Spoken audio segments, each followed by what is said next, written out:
Saya berangkat dari Bali kemarin untuk ketemu Bapak Ibu semua hari ini. Saya J.F. Kristianto, saya dari BEDO. BEDO itu satu organisasi untuk para UMKM. Kami semua di bisnis di UMKM juga. Singkatannya adalah Business and Export Development Organization, atau sebutnya BEDO. Kami bagian besar dari kami pengusaha-pengusaha dari bidang furniture, terus di garment. Saya sendiri dulunya di home decor, saya ada ekspor kerajinan tangan ke banyak ke Eropa maupun Australia. Oke, saya langsung aja cerita ke materi hari ini. Hari ini kita mau bawa tentang skor. Ini mentang mau Asian Game nih Pak Budi. Yes. Jadi ngomonginnya skor gitu ya. Kira-kira nih ini ngomongin tentang bola apa tentang UMKM ya gitu.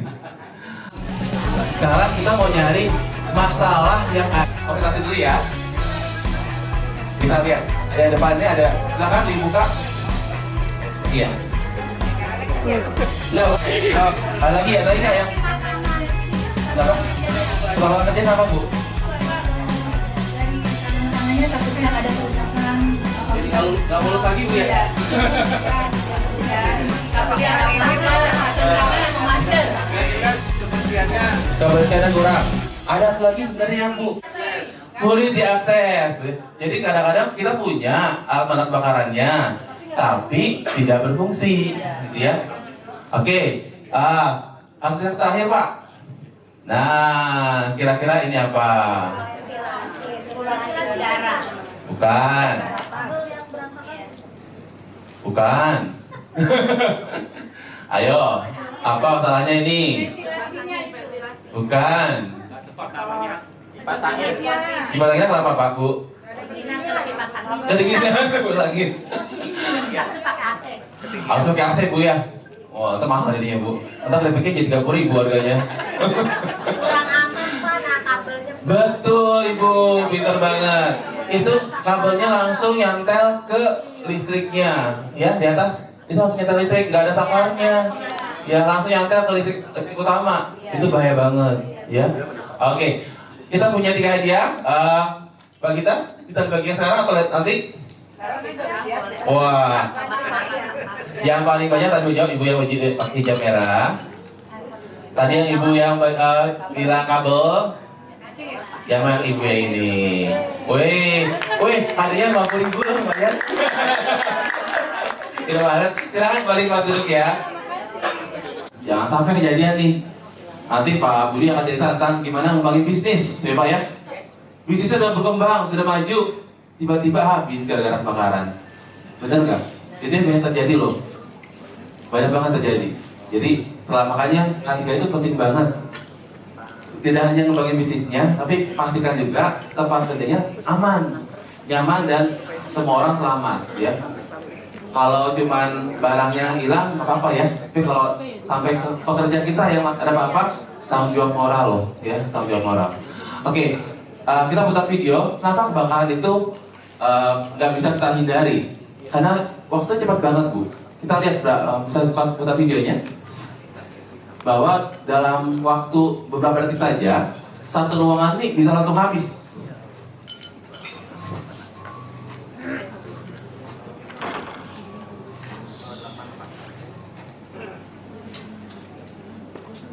Bisa mungkin langsung dibuka dari file.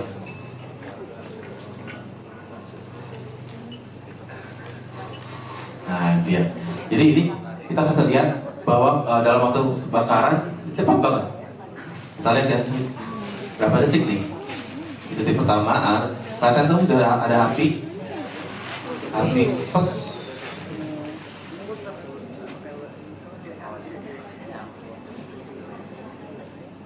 Ini 12 detik terus segini besarnya loh. Ini gimana mau ngambil itu ya pemadam kebakaran ya?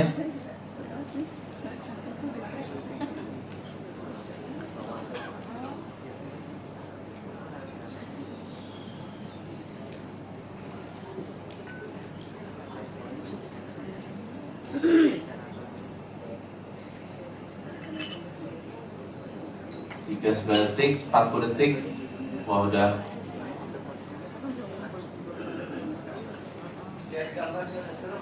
Serem ya Pak ya? Ini sengaja pakai kamera corak Pak, biar nggak ngimpi nanti malam Pak. 47 detik Ibu. Cepat banget kan habisnya. Jadi kalau misalnya hari ini ada api kecil di dapur, nggak akan sempat untuk namanya manggil pemadam kebakaran. Atau walaupun kita punya misalnya alat pemadam kebakaran, nggak akan sempat juga untuk ngambil gitu. 50 detik habis. Kira-kira kenapa nih bisa sangat cepat di kasus ini? Listrik masalahnya ya. Bahan-bahannya semuanya udah terbakar. Pohon Natal, plastik, terus belanja sofa, kayu, semua korden, semua sudah kebakar. Tapi sekali ini kalau saya pendampingan UMKM di UMKM mikro yang bikin keripik gitu, wah itu Bu resikonya gede banget. Kadang-kadang itu naruh kompor di atasnya colokan listrik gitu ya. Jadi kan bakal lama angus gitu ya. Kalau misalnya angusnya pas kita lihat pas kita di dapur mah nggak apa-apa ya. Tapi pas kita lagi tidur tiba-tiba nyala, wah itu bahaya banget. Ya. Jadi makanya mencegah lebih baik daripada menyemprot. Ya kita harus cegah dulu gimana biar nggak kebakaran. Silakan lanjut Pak. Nah, ini yang terjadi akhirnya kalau terjadi kecelakaan, bahwa banyak berita-berita yang akan masuk ke dalam koran. Kalau bisnis kita sudah berkembang, sudah maju, tiba-tiba ada kecelakaan kerja, media tuh senang banget keliput, ya. Kan bad news is a good news kalau untuk orang media. Bener ya orang media? Tidak orang media sih ya, jadi juga ada kebakaran, ada pasar kebakar, atau ada pekerja jatuh dari bangunan, itu pasti duluan diliput. Tapi kalau perusahaannya dapat ekspor 3 kontainer, nggak ada yang liput gitu ya. Nah, akibatnya apa? Resikonya bisa masuk penjara loh. Kalau karyawannya sakit, masuk kena nih. Polisi memeriksa 3 orang ada kasus kecelakaan kerja PT Indovero. Karyawannya jatuh, akhirnya meninggal. Ownernya panggil polisi. Saya ada kejadian di Pasuruan. Mereka bikin batik. Pewarna batiknya itu kan ada pelarutan batik tuh yang kayak seperti air aki, ya. Itu orangnya begini, sama beliau dimasukin ke dalam botol aqua. Lalu disimpan lah di rak. Satu hari ada tamu datang malam-malam. Dia turun anaknya ambil air untuk tamunya. Anaknya nggak tahu mana yang isinya air beneran, mana airnya air untuk pelarut warna. Dibawalah itu ke tamu. Dan ini kejadian Ibu. Tamunya minum dan itu minumnya cuma mungkin satu sendok aja langsung kebakar ya. Orang yang pingsan, akhirnya dibawa ke rumah sakit, ambulan. Ibu itu untungnya nggak meninggal Bu. Tapi mau nggak mau ibu itu harusnya akhirnya menjual 1 mobil. Karena dia punya tanggung jawab untuk mengobati si tamunya ini. Ini masih tamu loh, bukan karyawannya dia ya. Karena dia merasa malu sekali kalau dia nggak tanggung jawab. Ya jadi yang tadinya udah usahanya udah maju-maju, jadi mundur lagi 1 langkah. Oke, nah kira-kira kecelakaan kerja itu terjadi karena apa sih Bu? Betul. Saya datang nih dengan tongkat nih ya.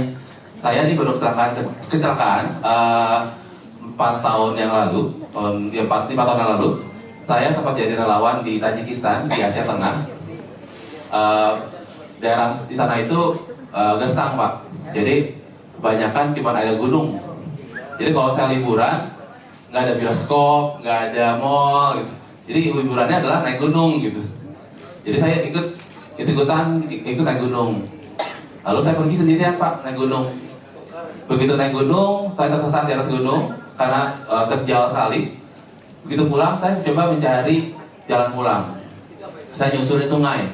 Tapi sungainya itu ada sungai di bawah, saya ada di atas tebing gitu. Ketika saya jalan udah jauh, saya nyusurin sungai itu, berusaha nyari jalan pulang. Tiba-tiba jalan saya terhambat Pak. Karena jalan saya itu sebenarnya sebelumnya cuma 1 meter, cuma lebar 1 meter. Pas saya jalan, tiba-tiba di depan saya ada batu, gede banget. Pilihan saya 2. Pilihan saya balik lagi, atau saya melipir. Jadi ini jurang, saya beginilah melipir gitu. Kan cuma cuma 2 meter doang gitu, ada batu-batu kecil gitu. Dan saya mengambil keputusan yang salah, 5 menit yang salah, saya nggak balik lagi Pak. Saya mengambil keputusan, cuma 2 meter doang, kayak saya bisa nih lewatin gitu. Jadi saya pegangan tebingnya, saya ngelipir pelan-pelan gitu. Pas di tengah-tengah, batu yang saya pijak itu lepas, dan saya jatuh, itu masuk jurang 10 meter. Ya, jadi saya kena tulang punggung saya patah waktu itu. Jadi saya harus dioperasi di Turki waktu itu. Saya dievakuasi ke Turki dan saya jatuh nggak ada orang Bu. Jadi saya jalan sendirian dari gunung. Jadi benar-benar saya harus jalan pulang itu 3 jam. Saya keluar melangkah untuk cari desa terdekat. Bagi saya sekarang saya bisa cerita ini dengan santai. Tapi setahun yang lalu saya kalau cerita masih matanya masih berkaca-kaca Pak. Trauma betul Ibu. Tapi sebenarnya itu apa yang kita lakukan kan ya? Kesalahan 5 detik, mengambil keputusan yang salah dalam waktu 5 detik mengakibatkan saya menanggung resiko yang jangka panjang. Sama juga dengan apa yang terjadi di kecelakaan kerja. Di pabrik garment di Bandung, ada satu pemotong kain itu kehilangan jempol. Gara-garanya lagi motong kain, kan kainnya ditumpuk-tumpuk ya. Karena waktu motongnya langsung banyak, motong satu-satu pakai mesin gitu ya, tumpuk segini. Tiba-tiba lagi motong, mandek ininya, si mesinnya, gak gerak. Bukannya dimatiin listriknya sama si operatornya, ditowel-towel ininya, mesinnya itu, ditowel, mesin towel, jalan gitu, langsung potos. Ya, kebodohan 5 detik mengakibatkan bencana seumur hidup. Ya. Jadi ketika kita merasa ragu-ragu akan keputusan kita, pengalaman pribadi saya itu berarti tidak. Ya, saya selalu karena pengalaman hidup saya, kalau saya ragu-ragu, ini harus saya lakukan nggak ya? Kalau saya ragu-ragu, itu berarti tidak. Jangan lakukan. Gitu. Oke, ada beberapa hal yang silakan menjadi faktor-faktor kecelakaan kerja. Satu, ceroboh, ya, ceroboh cara perorangannya. Kedua juga secara lingkungan kerjanya nggak baik, waktunya berantakan, listriknya nggak pernah diatur dengan baik, akhirnya ya mau nggak mau akan terjadi. Kemudian tempatnya juga tidak nyaman, jadi kecenderungan akan terjadi kecelakaan itu benar besar. Kita sudah tahu akan terjadi kecelakaan. Terakhir adalah kehidupan kerjanya rendah, jadi mungkin si operatornya, si pekerjanya juga emang standar hidupnya rendah sehingga dia tidak paham tentang apa yang harus dilakukan, atau perusahaan memberikan tempat fasilitas yang tidak baik gitu. Oke, lanjut. Nah, ini yang sering terjadi di UMKM kita nih, kecelakaan. Ada biaya langsung dan tidak langsung, sehingga kalau biaya langsung jelas ya, begitu kecelakaan pasti butuh biaya untuk dokter, bayar obat gitu. Tapi yang nggak langsung, yang kita nggak lihat sebenarnya adalah bahwa kalau pekerjaan kita sakit, mau nggak mau kita harus baru ya, harus training lagi, ngajarin lagi, itu butuh waktu lama loh. Akhirnya buang waktu, harusnya karyawannya bisa ngerjain, langsung harus training lagi, waktu seminggu hilang. Ya. Kemudian peralatan rusak, ya, karena kan tadi kecelakaan. Kemudian adanya juga publisitas buruk, begitu masuk orang langsung nggak mau ada, langsung orang takut order kita, karena orang nggak mau berhubungan dengan UMKM yang beritanya buruk. Gitu. Terakhir adalah kontrak kerjanya bisa diputus, karena kita nyuplai untuk perusahaan apa, gitu. Terjadi kecelakaan, bisa kemungkinan besar kontraknya diputus. Oke, kita minta videonya ya Pak.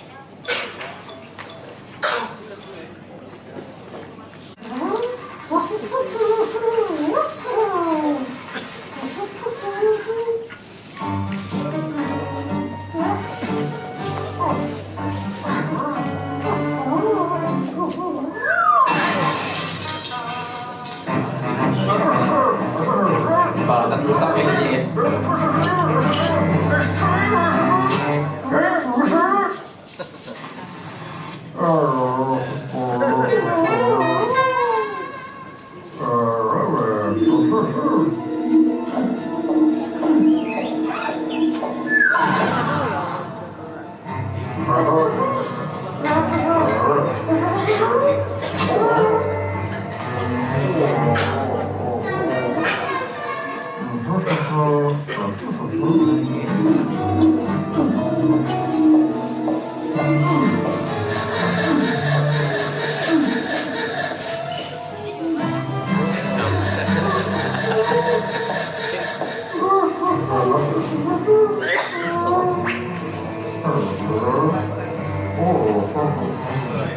Jangan bengkok.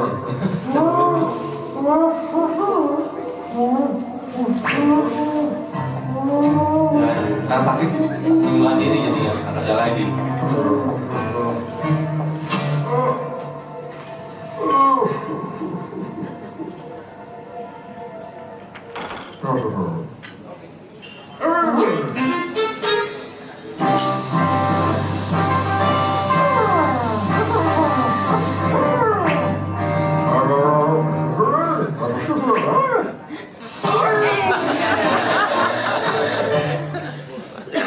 Ya, jadi kadang kita suka nggak mau investasi nih, beli troli gitu ya, akhirnya malah jadi bahaya. Oke. Nah, ini kondisi K3 di Indonesia bahwa yang sudah diperiksa dan ya keadaan tenaga kerjanya apakah layak apa enggak itu belum banyak juga. Tahun 2018 ini baru 1.500 perusahaan yang sudah diinspeksi. Tapi dari yang diinspeksi itu ada hanya sedikit sekali yang sudah melakukan praktek keselamatan kerja. Kalau kita lihat yang hijau ya, nah itu yang hijau itu banyak banget yang sudah dikunjungin di belakang perusahaannya, tapi yang melakukan K3-nya masih sedikit sekali, yang merah kecil sekali. Nah, sehingga resikonya di UMKM kita masih sangat tinggi. Padahal ini yang sebenarnya bisa menghabiskan modal kita ya, kalau terjadi kecelakaan kerja. Oke, next Pak. Nah, program SCORE. Nah, sekarang saya jualan program SCORE nih. Program SCORE yang ada sekarang ini, ya program SCORE juga mengajarkan tentang program K3 ini. Jadi program SCORE ini kita fokusnya tidak hanya K3 saja, tapi banyak hal yang lain. K3 menjadi salah satu bagian dari kepedulian program. Ya, di program SCORE ada sesi K3-nya yang isu utamanya adalah mengedepankan kenyamanan dari pekerjaannya. Kedua, pastikan perusahaannya itu aman dari kebakaran, dari risiko kebakaran. Ketiga, mencegah masalah-masalah dari masalah listrik, ya, simple sebenarnya. Kemudian adalah mesinnya ada dilindungi nggak? Misalnya mesin terbuka sehingga gampang sekali terjadi kecelakaan. Nah itu diperhatikan agar mesinnya terlindungi. Kemudian juga bahaya dari bahan kimia yang berbahaya. Kayak tadi tuh yang pembatik, air peminum air keras. Oke, ini beberapa contoh yang sudah diterapkan oleh perusahaan-perusahaan yang mengikuti program SCORE. Yang di atas kita lihat ini pabrik, mereka pekerjaannya tidak pakai safety shoes. Terus kursinya juga ya beda-beda, terus juga nggak standar ukurannya. Nah, setelah itu program, mereka mesinnya dilindungi, ditutup, ada penutup mesin. Ya kalau dilihat ini, ya sini sudah tertutup mesinnya, yang di atas terbuka. Jadi itu salah satu cara bahwa untuk mencegah terjadi kecelakaan kerja. Juga masalah dari safety shoes. Walaupun setelah di program ini masih belum ideal, karena masih bisa banyak lagi yang bisa lakukan. Tapi kita ingin melakukan perbaikan itu secara bertahap. Yang kedua, ini adalah vakum untuk di pabrik furniture. Itu terlalu banyak debu-debu yang nggak keluar sebenarnya. Sehingga sebenarnya orang yang kerja di situ selalu tiap hari menghirup debunya. Nah, akhirnya mereka melakukan pembersihan dan diganti sistemnya sehingga debu itu pasti keluar semuanya. Yang ketiga, yang ini juga ini sama kayak tadi ya, yang bikin keramik kerjanya di bawah, terus resikonya dia kena api besar sekali. Nah, setelah itu program, mereka memastikan kerjanya lebih aman, kerja di atas, terus mereka pakai pelindung diri. Oke. Program SCORE ini adalah bukan programnya Asian Games, kebetulan ini lagi Asian Games. Jadi program ini tingkatannya adalah Sustaining Competitive and Responsible Enterprise, atau artinya menjadikan perusahaan yang berdaya saing, ya, memiliki daya saing, dan berdaya saingnya nggak hanya sekali aja, tapi juga terus menerus. Nah, Program ini lebih fokus pada meningkatkan produktivitas agar produksi kita lebih banyak, kita bisnisnya lebih maju, mengurangi pemborosan-pemborosan yang sering terjadi. Nah, ini sebenarnya pakai dasarnya adalah program Kaizen yang dari Jepang. Jadi dasarnya adalah Kaizen, bahwa metode-metode Kaizen yang sudah baik, yang sudah terbukti sukses di Jepang dan sudah diterapkan oleh perusahaan-perusahaan besar seperti Yamaha, Toyota, itu ternyata bisa diterapkan untuk bisnis-bisnis kita, untuk UMKM. Oke, lanjut Pak. Nah, ini sudah dijalankan sekarang di 15 negara. Indonesia sudah bergerak dari 2010. Ini adalah program tripartit dari Kementerian Tenaga Kerja, dari Apindo, dan para serikat buruh. Nah, awalnya diterapkan di industri-industri otomotif. Jadi dengan Astra, jadi di pabrik yang menyuplai itu Astra, yang bikin order deal-nya, gitu, bikin pegangan motor. Gitu. Nah, 2013 atau 2014 mulai masuk ke industri lain, masuk ke garment, masuk ke industri furniture. Nah, Bedo juga akhirnya bergabung dengan program sekolah ini di 2014. Dan kami juga menjalankan program ini untuk UKM-UKM yang mikro, yang skalanya kecil, bikin keripik, mamin gitu ya, terus bikin kerajinan tangan, bikin tadi ibu bikin aksesoris jilbab ya, itu banyak yang kita dampingi juga. Sebenarnya program KON ini lebih fokus pada karyawan yang di atas 30 orang sampai 200 orang. Jadi yang benar-benar udah pabrik, yang ada produksinya, industrinya sudah dilakukan di rumah. Ya, jadi industri. Tapi kami dari Bedo melakukan adaptasi untuk yang mikro. Yang mikro ini kami kemarin didanai oleh PT HM Sampurna untuk di 5 kota di Jawa Timur. Nah, targetnya dari SCORE adalah untuk memperkuat kerjasama. Awalnya itu dulu deh, karena kalau kita kerjasamanya nggak bagus, mau ngerapin apapun nggak akan jalan ya. Kerjasama antara pemilik sama karyawannya. Walaupun karyawannya cuma 1 orang, tapi kalau saling nggak ngomong ya nggak bisa jalan ya. Kemudian juga dari kedua adalah meningkatkan kualitasnya dulu, ya. Gimana kualitasnya baik dan produktivitasnya meningkat. Yang ketiga, mengurangi limbah usaha. Limbah usaha ini bukan berarti limbah barang kain perca atau air kotor, gitu. Tapi juga limbah-limbah usaha yang berupa pemborosan waktu. Ya. Itu juga masuk pemborosan waktu untuk menunggu stoknya berlebihan, ya. Kadang kita punya stok berlebihan, itu juga pemborosan. Ya. Kemudian terakhir adalah meningkatkan kondisi kerja. Nah, salah satunya adalah K3. Kondisi kerja ini gak hanya K3 aja, tapi juga banyak hal yang kita bisa perbaiki. Dan di program sekolah ini bagusnya, ini diajarkan bertahap Bapak Ibu. Jadi pelan-pelan. Jadi nggak langsung semuanya diajarin, udah gitu pulang dari seminar lupa gitu. Jadi nah, apa saja yang pelajari? Ada 5 hal, ada 5 modul. Yang pertama adalah membangun teamwork, kerjasama tempat kerja. Kemudian kedua, membangun efisiensi dan kualitas.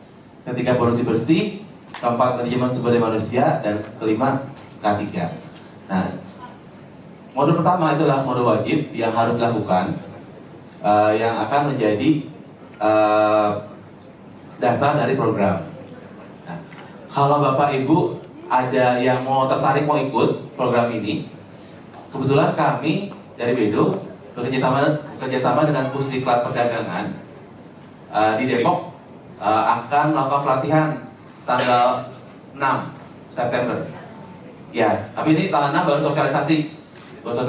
Nanti Bapak Ibu yang mau ikut daftar. Nah, lalu nanti pelatihannya di akhir bulan September. Sama di Pusdiklat di Sawangan di Depok. Ya. Jadi kalau Bapak Ibu mau hadir tanggal 6 di Pusdiklat Kementerian Perdagangan Sawangan Depok jam 10 pagi. Bisa daftar ke sana untuk mendaftar, untuk melihat sosialisasinya dan mendaftar. Oke, next. Atau kalau Bapak Ibu ada di Bandung posisinya, kami di Bandung juga untuk yang skala mikro kerjasama dengan Universitas Katolik Parahyangan. Mereka juga melakukan program SCORE Plus di sana di Bandung. Cuman schedule-nya saya belum tahu nih kalau di Bandung kapan. Oke. Nah, kalau untuk skor fokusnya ada dua. Bukan cuma bikin pengusahanya senang, tapi juga harus bikin karyawannya juga senang. Ya, kalau dari si karyawan, ya pasti kondisi kerjanya inginnya jadi lebih nyaman ya, hubungannya lebih baik, kemudian karyawannya ikut berpartisipasi. Jadi ada rasa memiliki gitu kalau dibilangnya, ada rasa memiliki. Dan untungnya makin banyak dong. Kerjasamanya lebih kuat, jadi bosnya kalau ngasih perintah lebih gampang, lebih nyaman. Intinya pengennya kalau program skor ini usahanya jalan, pengusahanya jalan-jalan. Ya. Jadi usahanya nggak perlu ditungguin, benar Pak Budi ya? Usaha yang bagus tuh nggak tungguin ya Pak. Usahanya jalan-jalan terus, kayak Pak Budi nih bisa mana-mana, bisa ngajar mana-mana ya Pak. Tapi usahanya tetap jalan, pengusahanya jalan-jalan. Oh kan kayak gitu? Nah, terakhir adalah mengurangi gagal produksi dan mencapai standar nasional. Ya, perusahaan kan harus maju terus dong. Nah, sekarang skalanya terbaik tingkat RT, gitu ya. Bulan depan harus terbaik tingkat kota. 2 tahun lagi harus terbaik tingkat nasional dan internasional. Oke. Bagusnya di program ini ada indikatornya. Jadi apa sih berhasil nggak sih Bapak Ibu ikut pelatihan ini? Jadi ada berapa indikatornya? Misalnya berapa tingkat rejectnya, berapa barang cacat yang terjadi, menurun nggak cacatnya setelah ikut program? Gitu. Apakah listriknya turun nggak setelah ikut program? Nah, itu atau kecelakaan kerjanya menurun nggak? Nah itu kita akan ada indikatornya. Kita ambil, kita ukur. Sehingga setelah ikut program, Bapak Ibu tahu, oh ternyata saya setelah ikut program ini ada hasilnya. Oke, langsung aja Pak. Ya, biar lebih jelas lagi ada videonya, video ketiga Pak. Ini video tentang program skor.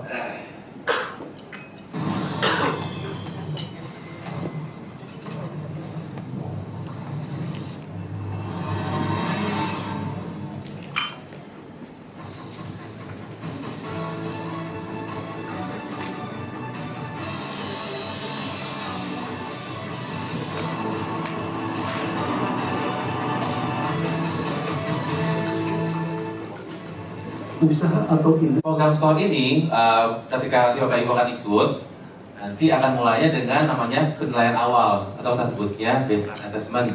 Jadi kita akan mengunjungi tempat kerja Bapak Ibu untuk melihat kondisi Ibu saat ini seperti apa sih sebelum ikut program. Nah, ini akan dijadikan data dasar sebelum Ibu ikut program. Kemudian akan ada pelatihannya akan interaktif, lebih banyak game, lebih banyak diskusi. Nanti pelatihannya kalau di program yang skor itu 2 hari, kalau yang skor mikro 1 hari. Kemudian ada pendampingan langsung di lokasi kerja sebanyak 3 sampai 4 kali. Nah, jumlah pendampingannya nanti tergantung dengan donor. Ya. Terakhir ada namanya presentasi hasil. Jadi setelah 4 bulan, setelah Bapak Ibu ikut program, melakukan perbaikan-perbaikan di tempat kerja. Nah, Bapak Ibu harus diminta untuk mengambil foto sebelum dan sesudah dan mengambil data perubahan. Lalu Bapak Ibu akan kumpul lagi di ruang kelas dan mempresentasikan sudah berubahnya apa aja sih selama ikut program, gitu. Apa manfaatnya. Jadi hasilnya kelihatan benar-benar nyata gitu. Dan bagusnya perubahan yang Bapak Ibu lakukan bisa menjadi inspirasi bagi perusahaan lain. Jadi kemungkinan perusahaan lain juga mendapat manfaat dari apa yang Bapak Ibu lakukan. Nah, ini adalah beberapa contoh hasil program sebelum sudah program. Ya, kiri semraut ya Bu ya. Semraut berantakan. Kira-kira kalau nyari barang gampang kan Ibu?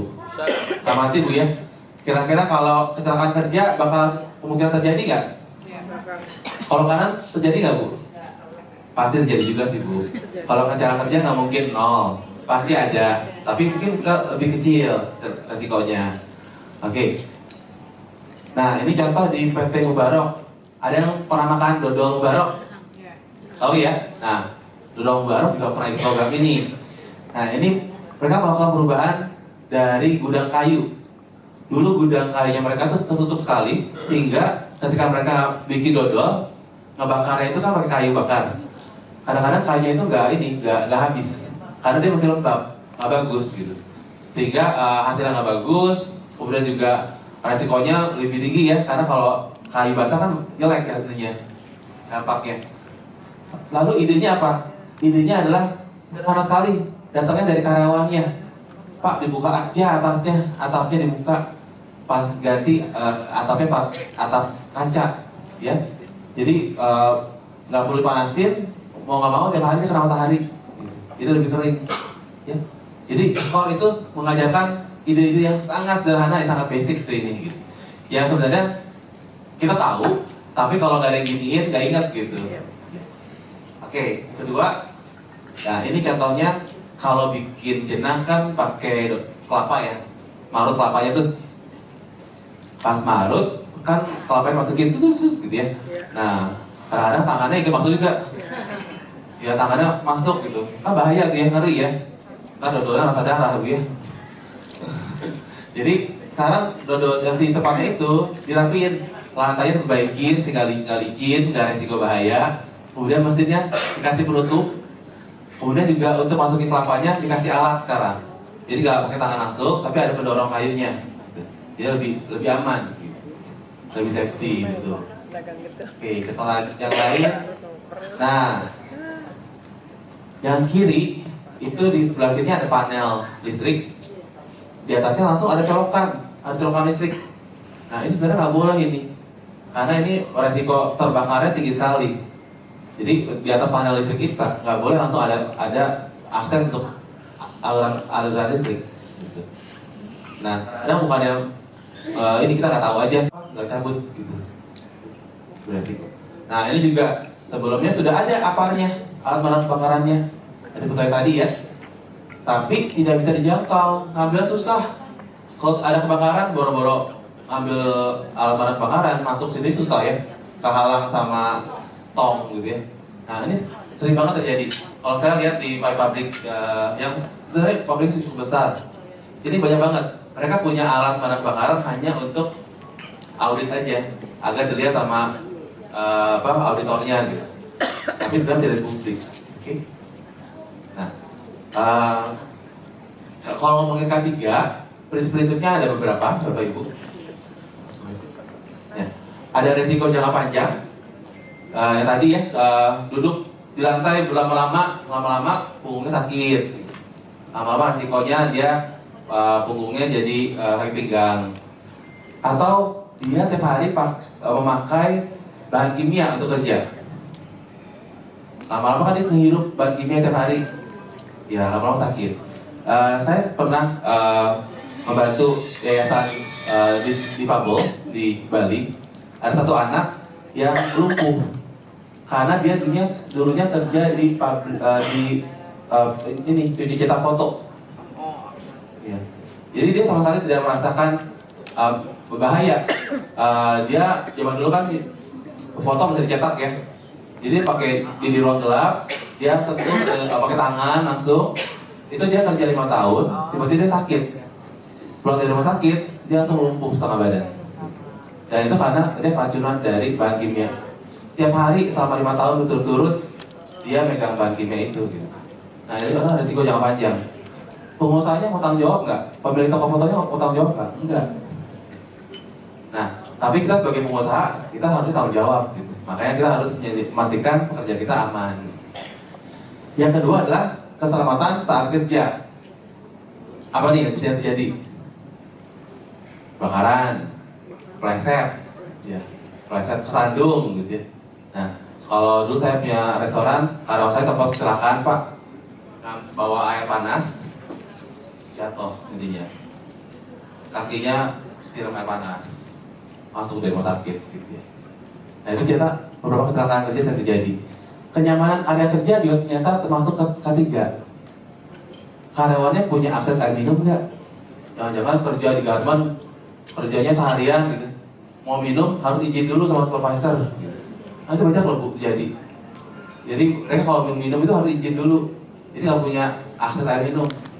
Air minum harus ngambil jauh gitu. Nah itu kenyamanan kerja juga penting. Terakhir adalah resiko pribadi dan psikologis. Kira-kira apa nih resiko psikologis? Biasanya adalah kalau adanya pelecehan seksual. ada pelecehan atau ada bullying ya, dibully gara-gara karyawan baru gitu ya, oh dikerjain terus, atau ada anaknya kecil gitu, atau mungkin kadang-kadang yang cantik ya, ada karyawan cantik terus sering banget dibully gitu, dikerjain terus sama teman-teman cowoknya gitu. Nah itu jadinya K3-nya nggak jalan di perusahaan. Nah ini daftar resiko yang terjadi di UMKM, biasanya kebakaran, listrik, mesin, kecapean, ya, karena lemburnya terus menerus, ada orderan, dikerjain sampai jam 2 pagi, ya, akhirnya jadi kecapean, kecelakaan, luka bakar, tersayat, tadi tergelincir, kejatuhan barang, langsung Pak. Nah kita putar video lagi ya, ini biar kenapa sering terjadi kecelakaan kerja.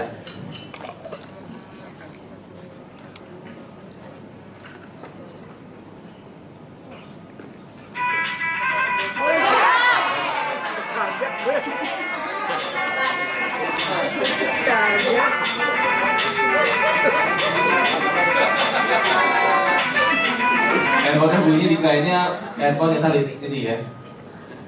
Lihat lagi ya, lihat lagi.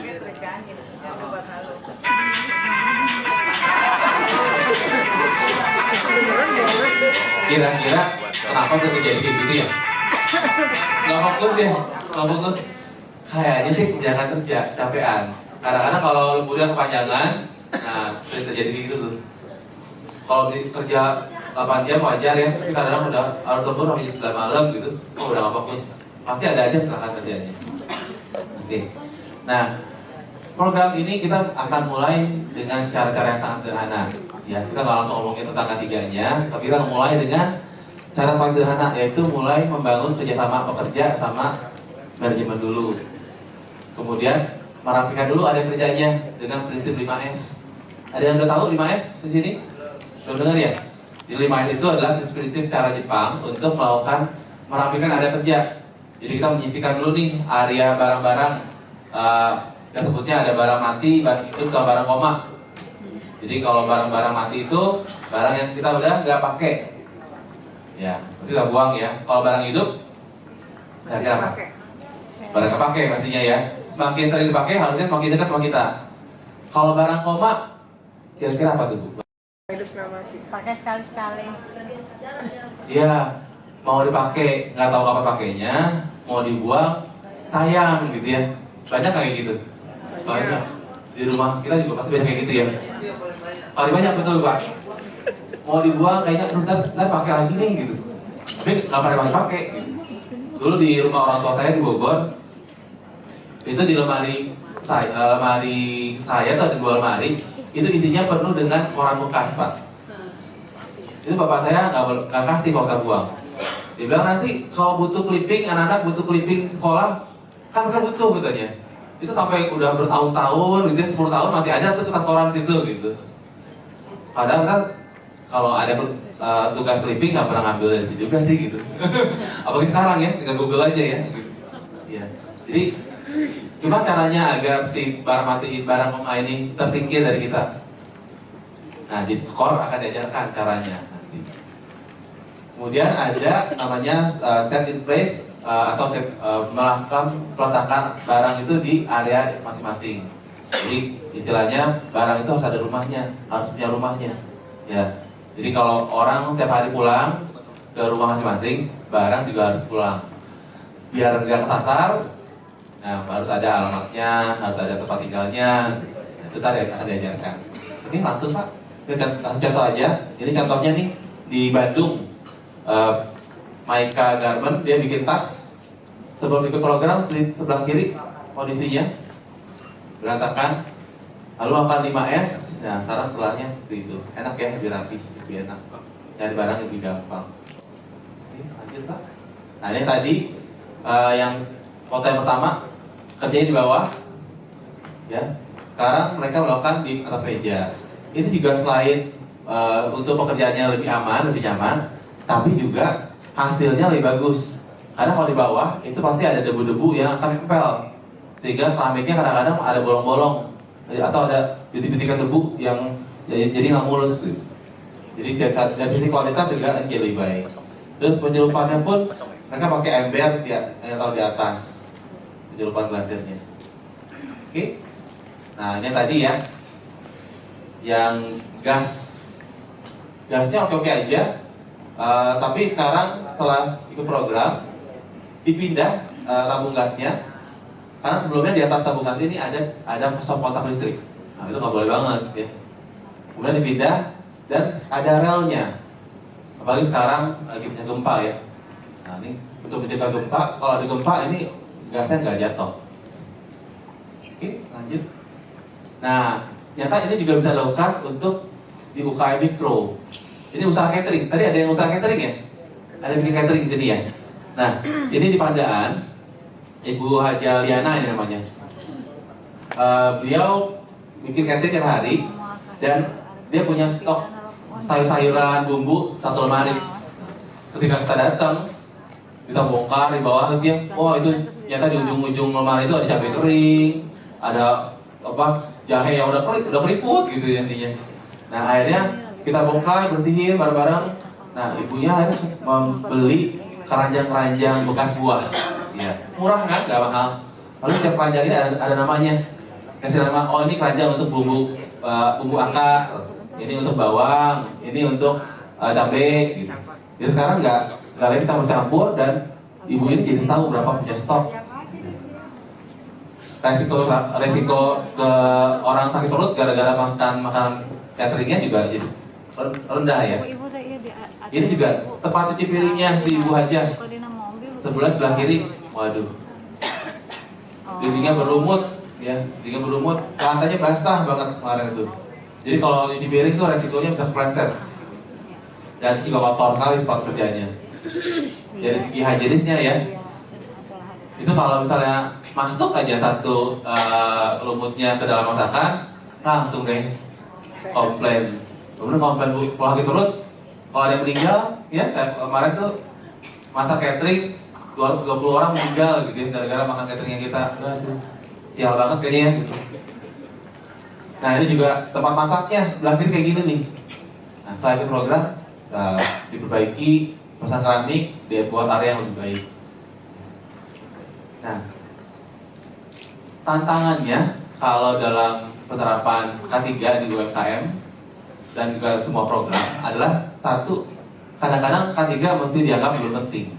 Dianggapnya itu kan juga untuk perusahaan besar, saya mah masih apalah gitu, masih kecil-kecil gini nggak usah lah gitu ya. Padahal yang tadi saya bilang, kalau terjadi sekali aja, habis kan modal kita semua, malah minus nanti harus bayar utang gitu, harus utang untuk ngobatin orang lain. Kedua, kambuhan, udah dilakukan, udah dirapiin, udah bagus, begitu 3 bulan kita tinggal, balik lagi, pas kita tengokin lagi 6 bulan kemudian, ya baik lagi, dan kerjain lagi. Nah itu kadang-kadang kambuhan. Ya. Kenapa sih kalau kambuhan? Karena biasanya komitmennya memang kurang. Gitu. Terakhir adalah paling sulit mengubah kebiasaan lama bagi pekerja. Pekerjanya kan kita tahu nih harus pakai masker atau amplas barang gitu ya. Ini susah banget untuk minta mereka pakai masker. Nah, bisa pakai beberapa trik. Di Bali perusahaan furniture handicraft, mereka meminta karyawannya pakai masker Pak, agar nggak terhirup ya debu-debunya. Susah banget. Akhirnya mereka pakai trik Pak, ditulis, bikin tulisan besar-besar, anak istri menunggu di rumah, gitu. Pakai masker, gitu ya. Pakai sehari pakai, 2 hari kemudian nggak pakai lagi. Tulisan masih ada, anak istri masih menunggu di rumah, tapi nggak dipakai. Ternyata tuh nggak efektif pakai tulisan. Akhirnya di timnya pikir lagi nih, gimana caranya biar efektif. Lalu mereka minta seluruh karyawannya bawa foto istri dan anaknya ke tempat kerja. Lalu fotonya itu ditempel tembok, ditulis kami menunggu bapak gitu, di rumah. Sejak itu mereka pakai masker. Karena ternyata hubungan foto itu visual mereka lebih kena buat mereka. Kalau benar anak mereka, kalau saya sakit, dan siapa yang ngasih makan anak saya gitu. Jadi mereka pakai masker. Program SCORE ini kenapa cocok sekali untuk UMKM? Karena kita melibatkan semua orang yang ada di tempat usaha kita untuk memberikan ide, berikan masukan, menjadi bagian dari perencanaan. Lalu kita akan ada namanya tim improvement atau tim perbaikan atau tim K3 di sehingga ide-idenya nyata, ide-ide yang akan kita lakukan itu real gitu. Kemudian planningnya, rencana-rencana yang akan kita lakukan itu ditindaklanjuti, didampingi oleh para coach selama 3-4 kali. Sehingga kalau nggak bikin kadang-kadang malu juga gitu ya. Jadi kadang-kadang kalau UMKM kita harus ditakut-takutin dulu. Besok mau datang nih trainer-nya, baru dirapi-rapiin pekerjaannya gitu. Kita kalau udah pergi lagi, berantakan lagi gitu ya. Tapi kadang-kadang awalnya harus gituin dulu Pak. Awalnya emang harus takut-takutin dulu gitu. Kalau enggak emang nggak mulai-mulai gitu. Nanti kalau udah mulai, udah ngerasain manfaatnya, mulai kebiasaan yang enak. Kemudian adalah pendekatannya mulai daripada meningkatkan produktivitas. Itu untuk ujung-ujungnya meningkatin duit ya. Duitnya lebih banyak, profitnya lebih banyak. Yang terakhir adalah membangun budaya kerja yang baik di perusahaan. Saya putarkan satu video terakhir. Ini adalah tentang penerapan K3 dan 5S di salah satu UKM kita di Bali.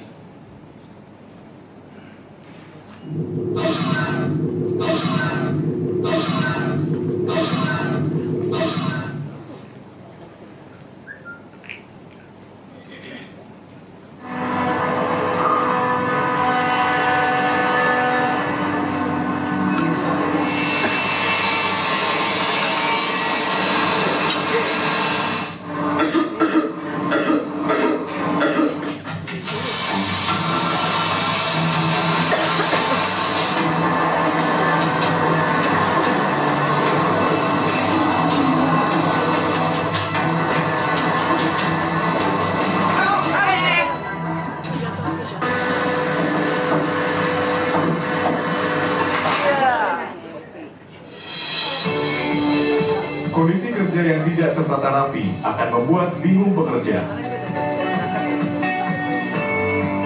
Kondisi kerja yang tidak aman akan berbahaya untuk pekerja. Kondisi ini mengakibatkan pekerja kesulitan mencari barang sehingga banyak waktu yang terbuang. Skor memberikan solusi tata kelola tempat kerja dengan menggunakan teknik 5S. Seiri artinya sisi, Seriton artinya susun, Seiso artinya sapu, Seiketsu artinya standar, Shitsuke artinya senantiasa berkelanjutan.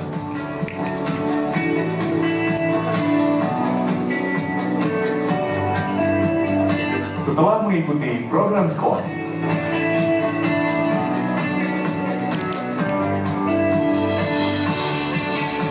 5S dimulai dengan tanda tangan komitmen seluruh karyawan dan pemilik perusahaan, dilanjutkan dengan menentukan hari untuk bersih-bersih atau hari 5S. 5S dimulai dengan memisahkan barang hidup, barang mati, dan barang koma. Barang hidup akan disimpan, barang mati tentunya kita buang, sedangkan barang koma kita beri label untuk menentukan tanggal kapan akan dibuang.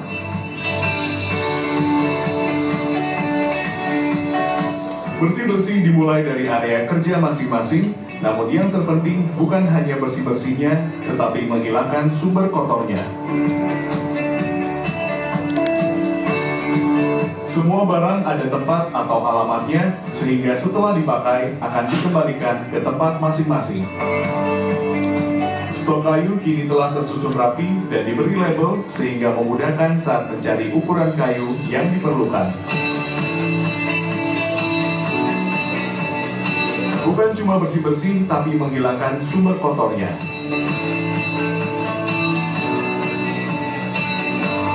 Kini sudah ada spray booth, sehingga sumber kotor bisa dikurangi. Selain itu, keselamatan kerja menjadi perhatian utama, sehingga karyawan bisa bekerja dengan aman dan nyaman.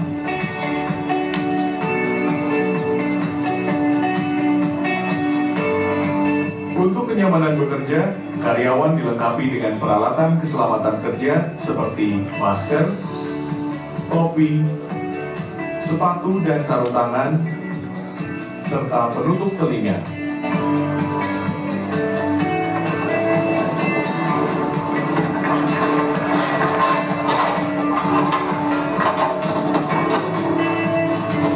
datang mencari bahan lebih mudah, dari 5 menit menjadi 10 detik saja.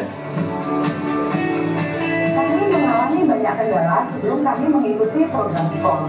Area kerja yang kotor, berdebu, dan karyawan tidak nyaman dalam bekerja. Setelah mengikuti program skor, kami banyak melakukan pembenahan. Kami melakukan 5S, sehingga tempat kerja lebih teratur, lebih bersih, dan karyawan pun bekerja lebih nyaman. Kami juga melakukan perbaikan K3, sehingga karyawan bekerja dengan nyaman, produktivitas pun menjadi meningkat.